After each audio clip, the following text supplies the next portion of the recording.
Thank you, Kadri. Good morning, everybody, and welcome. I'm Scott Tate. It's a privilege to be here today. And when Dr. Ukrainsky first asked me to do this, my initial response was, well, it seems like a bit of a dark topic to start off the day.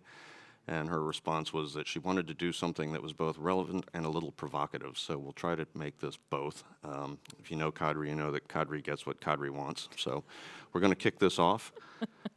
First, a little War College 101. So when we teach strategists, we teach them to think in terms of three things. The ends, which are the goal or the end state you want to achieve. The means, which are the resources you have to do that. And then the ways, which are how you use your resources to achieve those ends.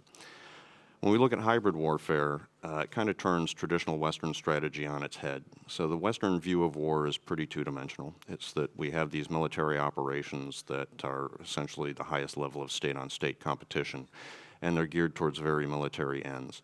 That view constrains how we tend to approach warfare. We limit our thinking to only responding to military events with military forces and to thinking of war as a very narrowly defined activity. In fact, that's the gray area that hybrid warriors have learned to exploit. So the hybrid warfare approach is a little different. They see regular warfare as too costly and too risky. They believe they can achieve the exact same ends using these different ways and means. In fact, they believe that the outcome may be better than it would be with a traditional military victory, because where military victory tends to lead to the defeat of an armed force and maybe a regime change at a political level, hybrid warfare, if successfully executed, can change a society fundamentally and make it more appealing to the aggressor post-conflict. So the key here is that warlike ends can be accomplished through hybrid ways and means. And one of the first things we have to do is wrap our thinking around that. So another way, the U.S., not only the U.S., but the entire Western way of war tends to think of war as this one activity where you have a well-defined enemy and you apply military ways and means to deal with it. The hybrid approach separates the ways and means and spreads them across a spectrum where it's hard to see them as a military threat or as a threat that comes to the level of reaching what we would traditionally describe as war. But in fact, what they've done is spread those ways and means across the spectrum of activity that stays below the threshold of war and below what the West would normally think of as requiring a military response, but still shoots towards ends that are very much military in nature and just as dangerous as the consequences of a traditional war. So the hybrid warfare model, the ends are just as well defined as they would be in any military conflict, but the ways and means are intentionally very expansive, ever-changing, and a mix of conventional and unconventional. The employment is both deliberate in terms of things that are planned intentionally and very opportunistic.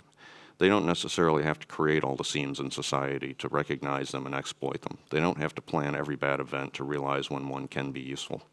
And both the Chinese and the Russians, the two lead practitioners of hybrid warfare, have become very adept at this. So what they want you to see is a scattering of negative things. They want you to see an overwhelming, confusing matrix of unrelated events that somehow leads to disorientation, despair, if you will, leads you to think that society is overly negative and falling apart. The reality is that this is a well-instrumented, well-orchestrated campaign where all of those seemingly unrelated events are actually dots on a line towards a very clearly defined end.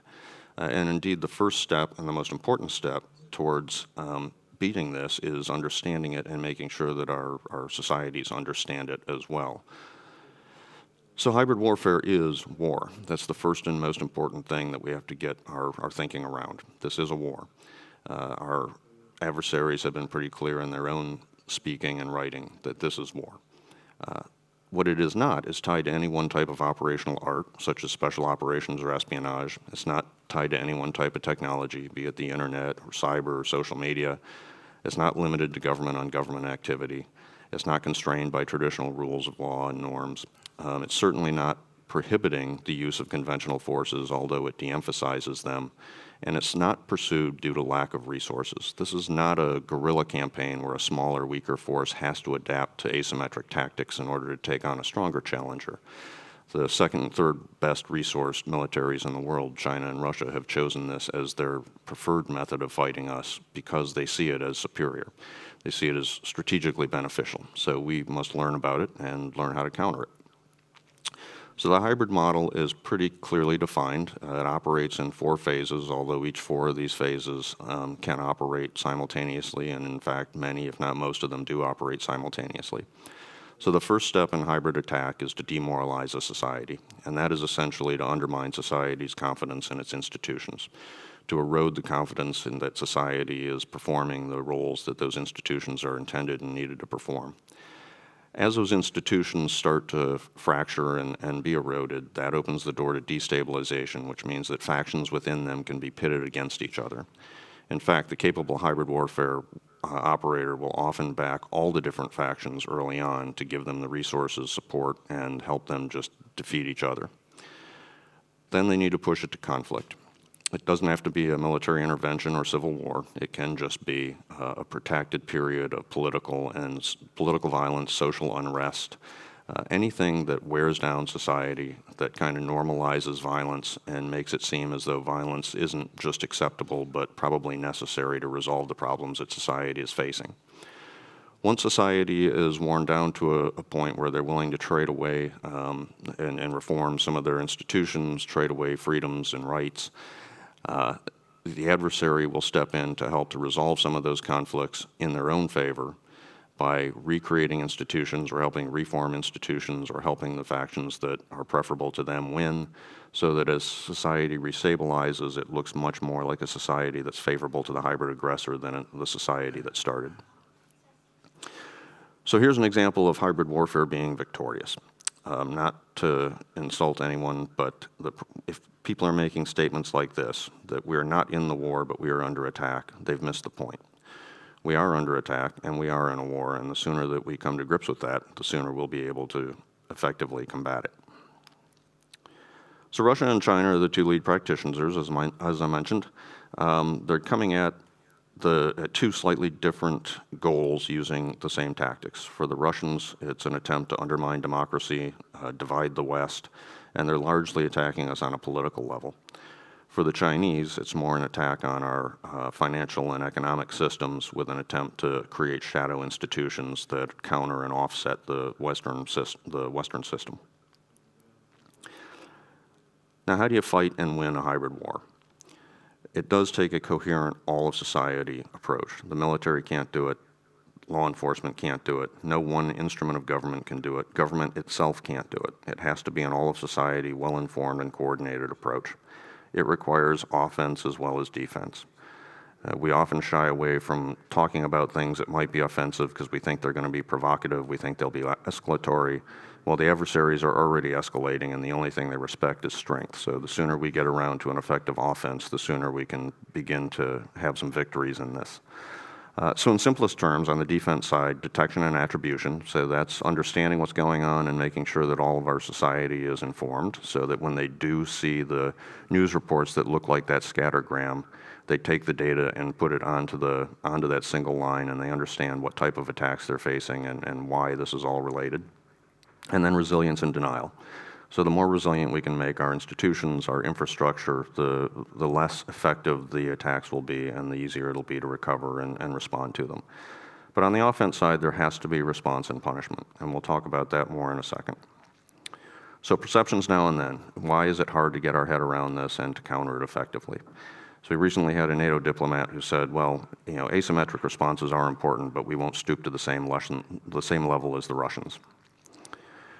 Well, as late as 1914, on the eve of the First World War, the British Royal Navy still refused to accept that submarines were going to be an effective means of warfare going forward. They bought their first submarine in 1901, but culturally and institutionally, they were unable to get their head around submarine warfare. The United States, however, as early as 1899, Alfred Thayer Mahan had come up with a way to kind of square that circle for the U.S. Navy. He simply said, drowning a man with a torpedo is no less humane than blasting him with a gun. So how you frame it and how you look at it definitely changes and opens the aperture on how you're willing to respond to it. And the bottom line key to all this is that you have to stay focused on the ends that your adversary is trying to achieve and not focus day by day on the ways and means that they're using to achieve it. Focusing on the ways and means will limit our ability to think through an effective response and limit our willingness to make those responses. So on the defense side, there are some straightforward things that can be done. Strategic awareness was mentioned, societal resilience, infrastructure hardening. We do need to develop better hybrid warfare response forces, so usually a combining or an expanding of the roles of existing forces. And with that comes improved legal and policy frameworks, which kind of clarify those gray areas, broaden the responsibilities that people believe that they have purview over, and help us to more effectively combat these things. The Swedish total defense approach has been particularly effective. The little in case of crisis or war booklet that they put out is exceptional, and I would recommend it to everyone. On the offense side, we also need improved policy and legal frameworks so that offense becomes not only acceptable but almost mandatory in the face of these. We'll talk a little bit about it, but effective commercial government partnerships are going to be needed, better trained and better organized government forces, better use of our espionage and intelligence forces, and probably some things we haven't come to think of yet, but particularly cross-pollination between specialties and cells that are really informed on this and working together across different aspects of society so that we can help connect those dots and bring it both to public attention and to craft rapid and effective responses. So some operating principles. The key here is that we should not constrain ourselves to responding in kind to aggressive actions. So we don't have to use the same ways and means that they used as we're countering them. We are open to use other things. If they bring a knife and mug you, it's fine to respond with a gun. Don't necessarily seek proportionality in your offensive tactics. Sometimes we want to respond more forcefully than they would expect to keep them on the back foot. Sometimes maybe we don't respond at all, at least for a while. But don't get into a game of tit for tat where we respond predictably and we respond only against the ways and means that they've used for a certain aggression. So some examples. If they use a ship's anchor to tear up infrastructure cables, we should use cyber attacks or something else to damage their infrastructure. If it looks like the shadow fleet is the weapon they're going to use to do certain things, perhaps we attack the shadow fleet but do it somewhere well outside the Baltic. There's plenty of ways to raise the pain threshold, and that's the goal. It's not to respond tit for tat. It's not to always be on the defense. It's to create a general sense of pain for the adversary using your own ways and means as chosen at times and locations of your choosing so that that threshold of pain becomes great enough that they will back off and we can come to some sort of detente. And with that, Kadri, I turn it over to you for questions and answers. Thank you.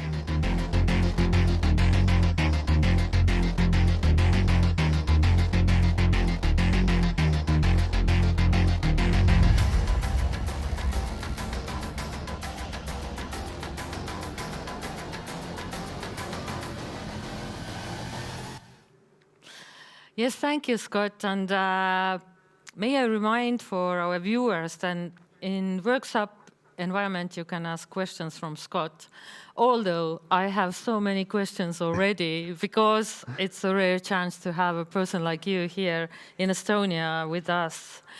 So my first question is, obviously everybody has heard that the hybrid war was conceptualized by Russian General Gerasimov, and it has been around already for several years. You can read about it in the internet everywhere, and Russia is obviously pursuing all these goals. You talked also about the China, but if you now would evaluate, have the other adversaries or countries like North Korea or Iran, for example, or also smaller groups of terrorists like Hamas, have they also picked up these strategies and have they learned very quickly, and are they using these strategies? Sure. So it's interesting, the intellectual roots of this go all the way back to Sun Tzu, and then a development through the Marxist thinkers in the early 1900s and 20th century. General Gerasimov captured it. He actually observed the color revolutions in the Arab Spring and kind of distilled this into what we now call the Gerasimov doctrine, but it's not new. It goes back a long time. I think when you look at real warfare, the Koreans, the Iranians, terrorists, lots of people are using some of the tactics that we would consider a part of hybrid warfare, but none of them are operating at the strategic level that the Russians and the Chinese are, with the goal of really transforming particularly the West, right? They want to achieve limited aims using hand-picked tactics that could fit into a hybrid scenario, but when you look at hybrid warfare, it's really warfare with a warlike aim, and right now the Russians and the Chinese are the only two that are operating at that strategic level. Oh, that's good to know that they are not there yet, at least not systematically. But also about, just follow-up question to that, are we in Western democracies living still in this denial phase? Because we in Europe at least talk that we don't understand whether we are in hybrid war with Russia or not. What would you say? I think we always want to, well, we're always reluctant to overreach in what we say, right? We want to be measured. We don't want to be alarmist. We think that by acknowledging what's happening as a war, it's going to fundamentally change the expectations, society's expectations of how the government will react to it. And governments would like to delay that for as long as possible. But I also think the sooner we get there and we just acknowledge that what's really happening and the expressed goals of these adversaries is fundamental change in our society, the sooner that we can start to inform people and craft effective responses instead of constantly being defensive. Yes. Actually, I have in workshop first question. What about examples like Russian influence in Georgia? Can we anticipate and immunize a country against the political hijacking operations? Absolutely. And it starts with this idea of inform them about the model. Once they understand the model, they'll start to see everything else, and they'll at least be cynical of what they're hearing and interpret it through that lens and say, well, is this something that could be part of this hybrid attack? There's a concept called pre-bunking. We talk about debunking after an idea is out there trying to prove it wrong. Pre-bunking is cognitive inoculation of the population. In the slides, there was a link to a wonderful little kind of a game that Cambridge University built where people play the role of a misinformation aggressor. And by playing that role, they start to see how easy it is to lead people off. They learn the tactics, and hopefully when they see them applied against themselves, they'll recognize it as such or at least question it. So there's lots of things we can do that just come down to fundamental education. It's easy, it's cheap, and it prepares people for the onslaught. Yes. So actually a follow-up question. When I was born in Soviet Union, and in my school time we had civil defense classes. So you mentioned this game. Do you think that we have to vaccinate or immunize our societies by education somehow against this hybrid threat? Yes, absolutely. That's the first step that we ought to be taking right now. Much better awareness of what this model looks like. Every time that there is an event, attribution, that this is an event, creating trusted sources of information, government and otherwise, and then helping people really see this as a pattern rather than see it as a bunch of one-off events that become overwhelming. Yeah. So you have been here with us as a mentor of CDL Estonia, and last year you have been here several times. I mean, here in Tallinn, also in Tartu. How could you compare here our Baltic or Estonian awareness or situation, how we are living the similar denial as Europe in average, or are we a little bit more aware because of Russian close neighborhood? So in political science, or at least in strategic studies, there's a saying that geography is destiny. Yes. And so I think the Baltic countries, given their geography and their history, are probably on the leading wave of acknowledging what's going on and taking decisive, meaningful steps to start to counter it. The Nordics are probably second, and the rest of Europe is going to have to catch on fast, because we've lived in an unnaturally peaceful period since the end of the Cold War that unfortunately now people are having to go back to things like civil defense and take seriously threats that we've had the luxury of living without for some time.